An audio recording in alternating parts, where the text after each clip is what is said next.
It all started 3 years ago when a company hired Akira, thinking it was a happy start. On his first day, he got the vibes of a nice work environment. He was filled with excitement and passion to work. The CEO introduced him to his co-workers, who warmly welcomed him. And as every romantic story starts, he stumbled across a beautiful girl, her files fallen.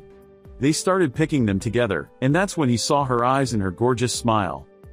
He fell in love for the first time in his life. She introduced herself, Saori.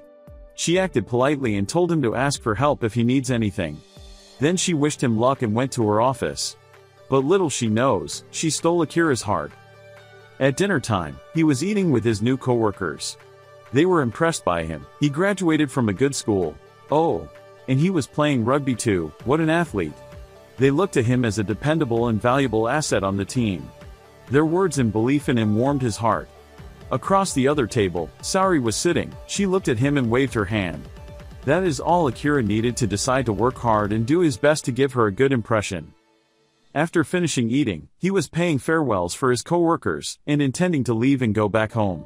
But he was surprised that he must work the night shift on his first day. Unpaid overtime. And on the next morning, he was still in the office. That evening he was still in the office, working. He has not gone back home yet. A night shift again when he is going to leave? That was the only question in his mind. He was not able to go back home until 2 days later. It has to be one of those exploitative companies. He is screwed. 6 a.m. the alarm rings to wake him up. He is exhausted, sleep deprived. Not wanting to go to work. But no, he refuses it. Encourages himself. Stops whining. He is not giving up that fast. He worked hard to get here. He chooses that career. He thinks positively. The company has many employee-friendly policies. Annual paid vacations, anniversary day off, and mental health too, which no employee dares to ask for or use. The employees encourage each other with good-natured competition, like who worked more unpaid overtime. And of course, they care for their health, eating fast food and drinks to keep them awake, and reach the point when they piss blood. The chief manager is a little moody, and he cares for the employees. He shouts at them, disrespects them, and drives them into mental breakdowns. But he cares. More unpaid overtime. He rarely goes home. He is looking forward to a missile destroying the building and stopping his suffering. But at least, Saori is here.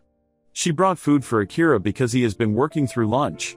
He secretly still has a crush on her. She is the only reason he is sane in this company. The CEO interrupts their talk and calls her. He can hear them talk. She is the CEO's mistress. The voice coming out of the CEO's office was bringing sadness to his heart. He leaves the office at night, heading to his home. Akira staggered home, his steps unsteady from exhaustion. Thinking about the reason making him work in that company.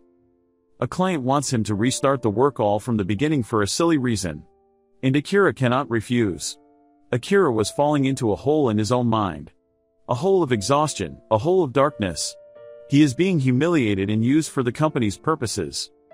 The chef manager is right behind him, disrespecting and shouting at another employee. On his way home, the only thing stopping him from finishing his misery was the gates between the train tracks and the platform. He does not want a thing but not going to work. In the house, he is sitting, working. Bags under his eyes, he moves like a robot. He cannot think appropriately. The TV is playing in front of him. And in a matter of seconds, he falls asleep on the ground between trash which is all over his flat because he does not have any time to clean, shower, eat or even live.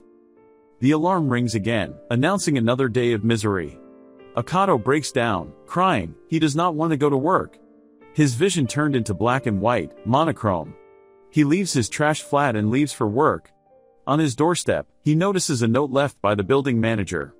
Expectedly, he forgot to buy his bike space. He goes looking for the building manager, wishing to find him awakened that early.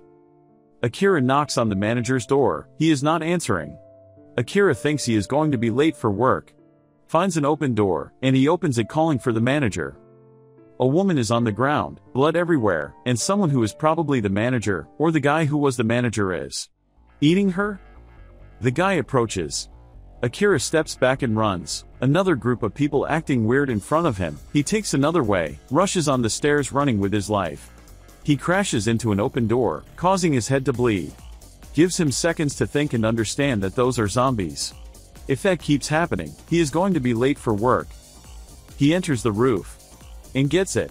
It is a zombie apocalypse, they are everywhere. It is chaos everywhere.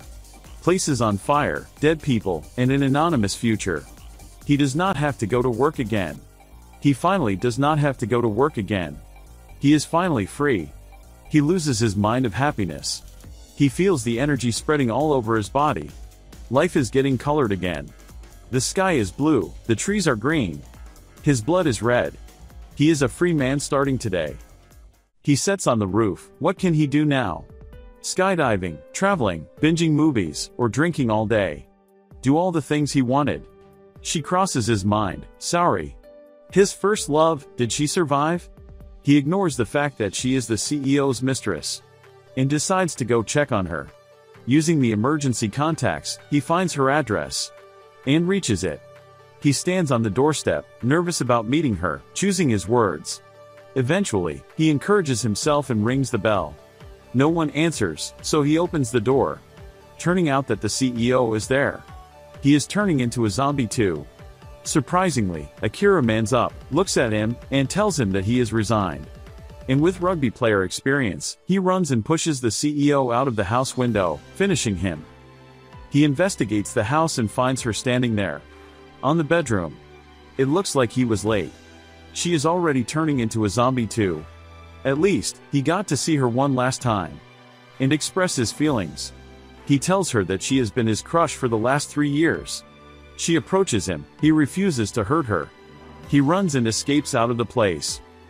Later that day, he is sitting and drinking. He might die today or after 60 years. Either way, he has no time to waste. He enters the market, grabs a pen and a notebook. He is going to make a list. Bucket list of the dead. How will he manage to survive in this world? Subscribe to stay updated and find out what Akira plans to include in his bucket list. Show your support for Akira's new journey by liking the video.